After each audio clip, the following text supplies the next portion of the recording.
আসসালামু আলাইকুম ওরহমতুল্লাহি ওয়াবারাকাতুহ। আলহামদুলিল্লাহ, একটা বিষয় নিয়ে আলোচনা করতে চাই। বিষয়টি হচ্ছে যে হযরত মারিয়াম আলাইহিস সালাম যখন ঈসা আলাইহিস সালামকে জন্ম দেন, সে সম্পর্কে একদিন তিনি তার পুত্রের লোকদের থেকে একটু আড়াল হলেন। আড়াল হওয়ার সাথে তার সামনে একজন ফেরেশতা এসে উপস্থিত হলো। তো ফেরেশতাকে দেখে তিনি বলতেছে, আমি দয়াময় আল্লাহর নিকট আপনার থেকে আশ্রয় চাই।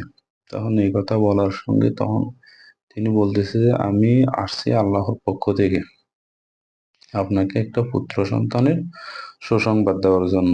যখন এই কথা বলিলেন, পুত্র সন্তান সুসংবাদ যখন দিলেন, বলতেছে আমি তো এখনো কোনো পুরুষ আমাকে স্পর্শ করেনি, আমি কিভাবে পুত্র সন্তানের মা হব? এই কথা বলার সাথে তিনি বলতেছে আল্লাহ যা চায় তাই হয়। এই কথা যখন বললেন, তখন মারিয়াম আলাইহিস সালামকে একটা ফু দিয়েও চলে গেল ওই ফেরেশতা। ফেরেশতা চলে যাওয়ার পর তিনি গর্ভধারণ করলেন। গর্ভে যখন পুত্র সন্তান হলেন, তিনি নিজ এলাকা ছেড়ে অর্থাৎ বাইতুল মাকদিস ছেড়ে পূর্ব দিকে চলে গেলেন। চলে যাওয়ার পর ওইখানে অবস্থান করে যখন প্রসব বেদনা যেটা হয়, ওই প্রসব বেদনা যখন শুরু হয়ে গেল, সাথে সাথে তিনি একটি গাছের পাশে বসলেন। বসার সাথে ওইখানে হযরত ঈসা আলাইহিস সালামের জন্ম হয়। জন্ম হওয়ার পর তিনি বলতেছে, হায় যদি আমি এগুলো হওয়ার আগে মরে যাইতাম অথবা লোকদের মন থেকে মুছে যাইতাম। তখন ফেরেশতা এসে বলতেছে যে আপনার পায়ের পাশে যে নহর চলতেছে, নহর থেকে পান করুন এবং খেজুর গাছের কাঁটো নাড়া দেন। নাড়া দেওয়ার সাথে সেখান থেকে খেজুর পড়লো, এগুলা খান এবং সন্তানকে দেখে মন শীতল করুন। এ কথা বলার পর তিনি এখান থেকে নিজ এলাকায় আবার ফিরে আসতেছেন।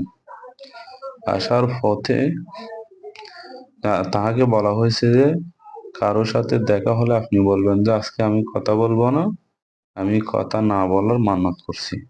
তখন আপনার সন্তানকে দেখাই দিবেন। যখন হযরত মারিয়াম আলাইহিস সালাম নিজের সন্তান ঈসা আলাইহিস সালামকে দেখিয়ে দিলেন, ঈসা আলাইহিস সালাম তখন তার কুল থেকে ওরা বলতেছে ও তো দুগ্ধপুষ্ট শিশু, ওর সাথে আমরা কিভাবে কথা বলবো?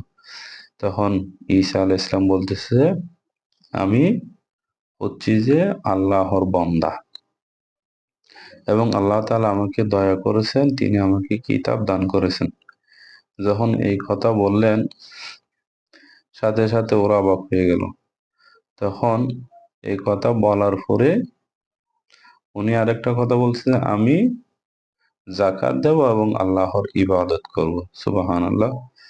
তো এরপরে উনি নিজ এলাকায় চলে গেলেন। এখানে একটা বিষয় হচ্ছে যে ওরা যখন এই কথাটা বলল, ওদের সাথে আরেকটা কথা হচ্ছে যে ওরা মনে করছে যে এখন ওরা দুইটা দলে বিভক্ত হয়ে গেল। কিছু দল মনে করতেছে ঈসা আলাইহিস সালাম আল্লাহর পুত্র।